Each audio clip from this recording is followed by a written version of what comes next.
Yeah, Mike, how important was it to this week to have Danielle Hunter back at the facility under a reworked contract? And how beneficial is it that that's not hanging over you guys as a potential distraction entering training camp? Well, obviously, Daniil's a big part of our football team. He's a great kid, loves to work, loves to come out to practice. The guys were excited to see him yesterday, and it's one of those things where we've been very, very fortunate that the guys that we have on this team want to come back here. The same thing with guys like Sheldon and McKenzie and, a lot of these guys that have gone away, they've all kind of come back. So that's big for the players in the locker room. And we're excited to get Danielle back. All right. Courtney, followed by Matt. Mike, is the message with Danielle amid, I know you don't deal with contracts, but kind of where he's got to come back and prove he's healthy and all of that, just kind of, I guess, along the lines of if you do really well this season, it's all going to pay off in 2022 and beyond. Is that kind of the way that you approached it? Both sides operating in good faith with each other?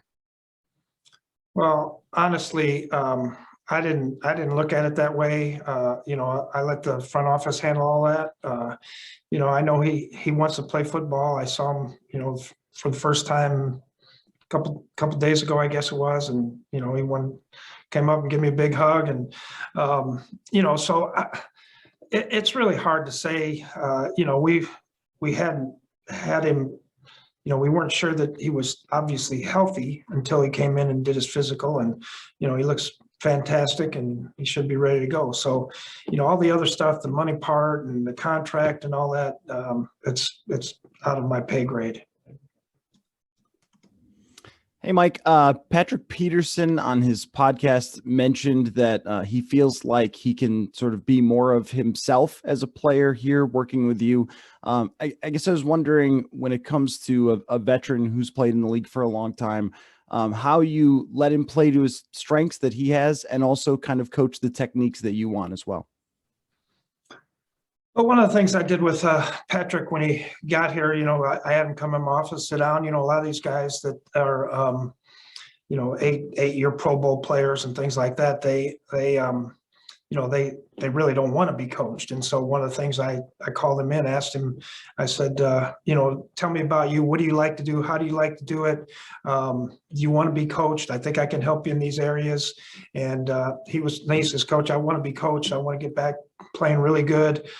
He's done a great job this spring. I've been really excited about the things that he's trying to do, that we're trying to teach him, and actually some of the things that he's done. So just really trying to give him a few more tools in the toolbox, get him to understand, the concepts and where we can help him as well.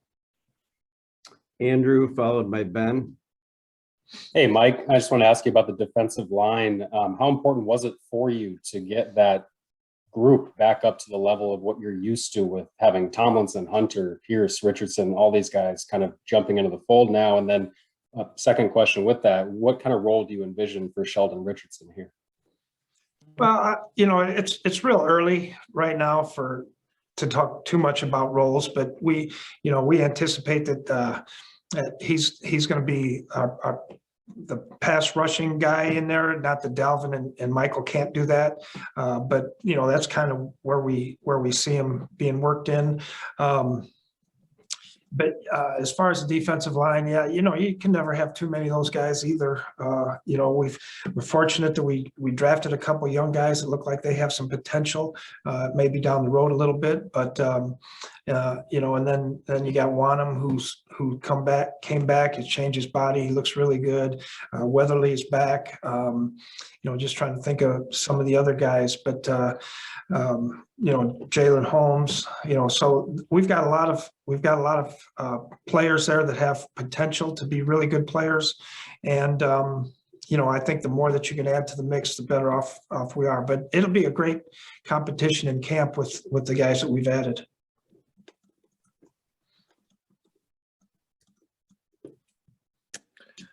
Mike, with Harrison Smith and all these kind of new faces around him, I guess how much does that change his role in terms of having to adjust to new guys and getting used to them? And I guess what kind of a factor is he when he's the guy that's been around and has been with you the longest and knows how you want things done?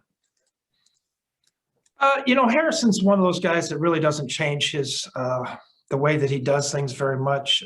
Xavier Woods, I've been really impressed with him to this point. So those two guys working together have done a really good job. But, Harrison, other than trying to maybe talk to some of the guys about how we do things, he really doesn't change much. He's pretty much going to do what he does. And, and it's been, obviously he's been a terrific football player for us, but probably even more important, he's been a terrific player in the locker room and a great Viking. Arif followed by Eric.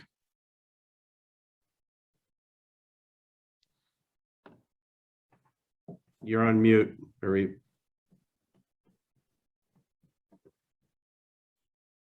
I wish I could mute sometimes.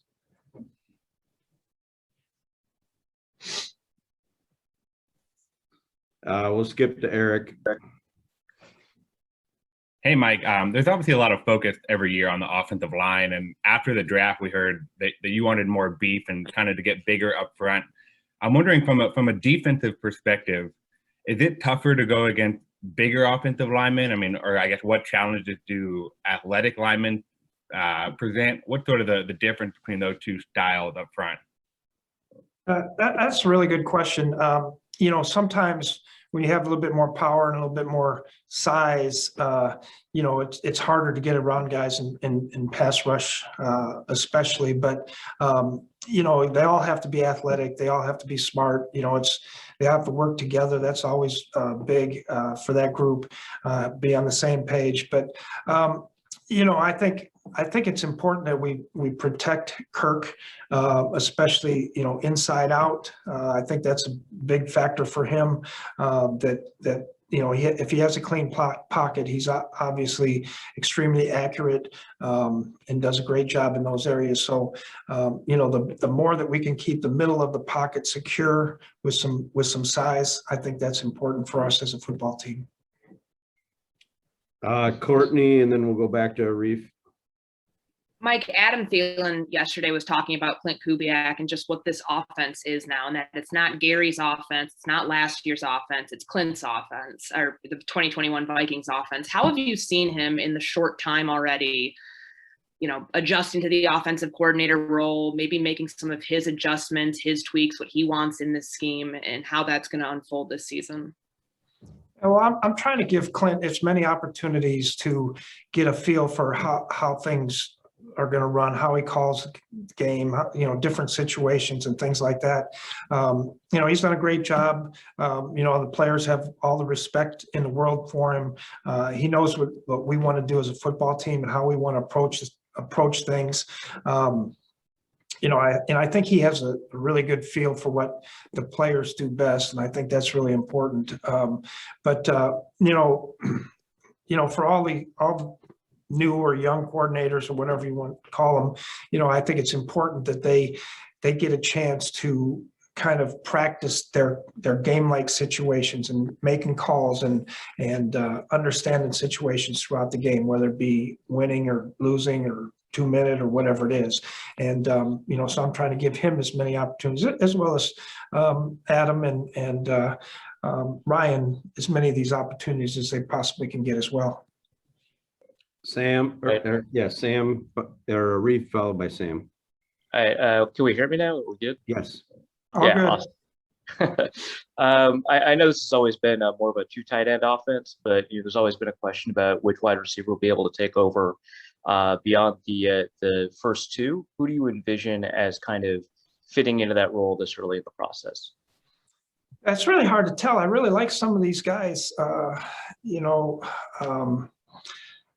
Some of the young guys we drafted, Even Blake Prohl, I think he's done a nice job. You still got KJ Osborne has had a really nice camp. So even Chesina's done a really good job when we thought of maybe him being just a special teams player, but they've all kind of grown as they're moving forward here. And I think, thank goodness we have some of these preseason games to get a look at some of these guys as well. But I think once we get into camp, we'll find out a little bit more about some of them as we move forward. And the other part about being the third, fourth, fifth receiver is how do you do on special teams?